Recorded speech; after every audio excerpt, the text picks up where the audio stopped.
The African humid period, all call the Eden period for its biblical correlation, a captivating era approximately 11,500 to 4,500 years ago, during which the Sahara transitioned from a flourishing verdant landscape into the desert which it is known as today. This is when the Younger Dryas event caused a change from the effects of the last glacial period, also known as the Ice Age. Geologically, this is when the Holocene period, our current age, begins. The transition to the desert-like lands is due to a multitude of factors including a shift in orbital precession, vegetation feedbacks, and changes in the climate. By examining sediment cores, dust and sand retrieved from the coast of North and West Africa, scientists have been able to deduce a remarkable phenomenon: the exponential increase in sand deposits over time, with vast quantities of sand being formed and subsequently blown into the ocean. This shows that, more than likely, the Sahara Desert had significantly less sand during this time period with a significant terrigenous increase approximately 5,500 years ago. Examining cave paintings around northern and western Africa, there are animals that could not live in the desert depicted in areas such as Chad, Sudan, and Egypt. There were many lakes as well across the Sahara with significant distribution. Some even speculate that wetlands were approximately 5 times the area they are today. The sand levels have increased significantly just from the data, but there are real-world examples too. The Sphinx, the Greek name for the famous statue, was buried in sand until around the 1800s when excavation started. Standing 66 feet tall, the sand level would have been around 50 feet high before it was dug up. Some speculate there is another similar structure located in a mound nearby. Thutmose IV recorded a story on the Dream Stela where he was given a vision to clear the Sahara of sand to rule Egypt. The Dream Stela is the tablet located at the base of the Sphinx during which Giovanni Battista Caviglia started to uncover in an excavation. This adds another clue to the mystery of the Sahara. The excavation in 1800s to the 1900s had archaeologists digging down, clearing sands to uncover its secrets. This shows that prior to 1800 AD the Sphinx was covered, but at 1400 BC, during Thutmose IV's reign, the sand levels around the ancient Egyptian architecture was cleared. So much lower that Thutmose had inscribed a tablet of how he came to rule. The tablet tells of the time of Thutmose IV and of the vision given by the Sphinx, where the Sphinx refers to itself as Harmakais Khepri Autumn, most likely referring to the royal line Thutmose hailed from in direct connection to the gods and Sphinx. The Dream Stele also tells of Thutmose hunting animals like lions and shooting at bronze targets. Riding a chariot in Egypt, something highly difficult today due to the conditions of the Saharan sand. If taken as true, that means the sands of the Sahara were 50 feet lower over a vast quantity of land and the weather more forgiving. Enough to ride a chariot and shoot targets for fun and relax under the Sphinx to daydream about the future. This would be approximately 3,423 years from the year 2023. Giovanni Battista Caviglia is also the one to discover the statue of Ramses II, which is dated to be approximately 3,200 years ago. This Ramses is the one considered to be the pharaoh of the Bible in many depictions such as the movie The Prince of Egypt.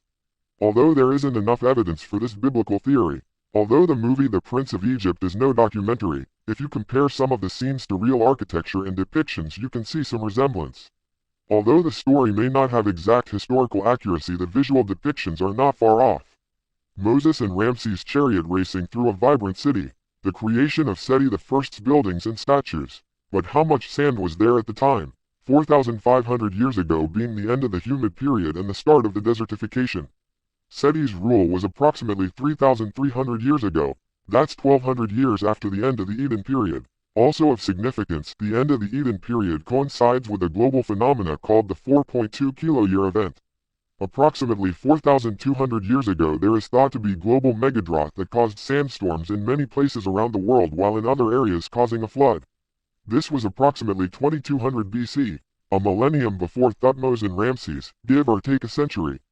The 4.2 kiloyear event has been regarded as the start of the Megalayan and the end of the African humid period. The fall of Eden. Adding to the enigmatic nature of the ancient time of the Eden period, we encounter the legendary tale of Atlantis. Mentioned by the eminent philosopher Plato in his dialogue, Timaeus, and fleshed out in Critias, Atlantis was described as a magnificent island civilization situated beyond the Pillars of Heracles in the Atlantic Ocean. The reference to the Pillars of Heracles is believed to be the area between North Africa and Europe, commonly referred to as the Straits of Gibraltar. Plato, who lived during the early 4th century BCE and passed away in the mid-3rd century BCE, would have been aware of this region.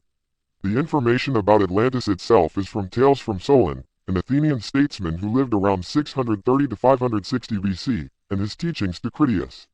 Solon being one of the 7 wise men of Greece, or what can be referred to as one of the 7 sages or magi. This term has been used in popular media and history over time. Critias, a philosopher from Athens himself, is the one speaking in Plato's dialogue aptly named after him. In Critias, the location near the pillars is referred to as Gades. This is located in Spain, near the Strait of Gibraltar. There is potentially for an island that could have sunken off the coast in the Atlantic as well. Suspiciously, there are many anomalies there as well. Cross-referencing maps, like this reconstruction based on Herodotus and another written by Pomponius Mela, there are indications that Atlantis may have been located off the West African coast or within its interior. Across the top of northwest Africa there lies the Atlas Mountains, named after Poseidon's son, the ruler of Atlantis. This was at the center of these ancient maps, and Atlas itself.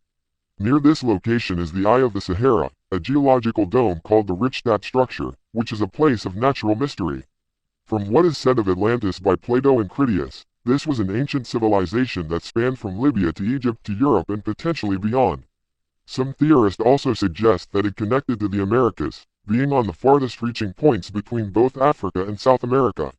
This is due to Critias, the dialogue by Plato's, in which the philosopher of Athens Critias speaks of the Athenians and Atlanteans from Egyptian legends. To bring up another movie, we can look at Atlantis: The Lost Empire. Although the movie Atlantis: The Lost Empire is no documentary, the visual style is on the nose for the visual structure of the main city in an African culture with ties to all forms of the prehistoric world. Even the map behind the titular character Milo refers to Ethiopia. More than likely the location would be near the Atlas Mountains, named after Poseidon's first son, ruler of Atlantis. It is said by Solon, one of the 7 sages, that the sinking of Atlantis was 9,000 years prior to teaching Critias in approximately 600 AD. 9,000 plus 600 AD plus 2023. 11,623. On a geological timescale, this approximation is not too far off from the start of the Eden period of 11,500, which itself is an approximation using modern technology. During the time of 11,500 we can rewind to the beginning of this video, the Younger Dryas period. Global temperatures rising significantly in that time frame. Many theories exist to fill this void: asteroid impact, volcanic eruptions, floods. Since no one exists from that time, we have no witnesses. What does exist are the stories, architecture, archaeology, and mistakes from our ancestors and the science from our current age. The fact there are correlations between the stories of philosophers, the Abrahamic religions, science, ancient Egyptians, the modern age and more on such a scale is astounding. From what it seems, the climatic events that caused the changes on our planet were biblical and far-reaching. The legends and myths of our ancestors are echoes of an ancient past that lays buried deep beneath the surface, which we continue to reference to this day. In reference to Critias, it seems an earthquake sunk Atlantis. It never said it sunk within water, but there was a flood. The sands of the Sahara may be the same area that is referred to in Critias as the sunken land which, by an earthquake, became an impassable barrier of mud to voyagers sailing from hence to any part of the ocean. Tartarians were onto something with their mudfloods and their sunken world spanning civilizations. The Adam and Eve story by Chan Thomas has mentions of the aforementioned cataclysmic events and was classified and rewritten at a prior time. It speaks of how a lot of religions are connected and the cataclysms that separated them. One notable signs are the fossils in the Sahara, some even being aquatic in nature in places where there would be no water if the geology was the same. The whole area is Africa's ancient prehistory preserved by calamity. Only time, interest, and discovery will be able to confirm this as we go beyond the Pillars of Hercules. Go beyond plus ultra. The African humid period or the Eden period is a time of mystery. A vastly different world than the one that exists now. The allure of ancient civilizations and their enigmatic histories continues to fuel our quest for knowledge about the past.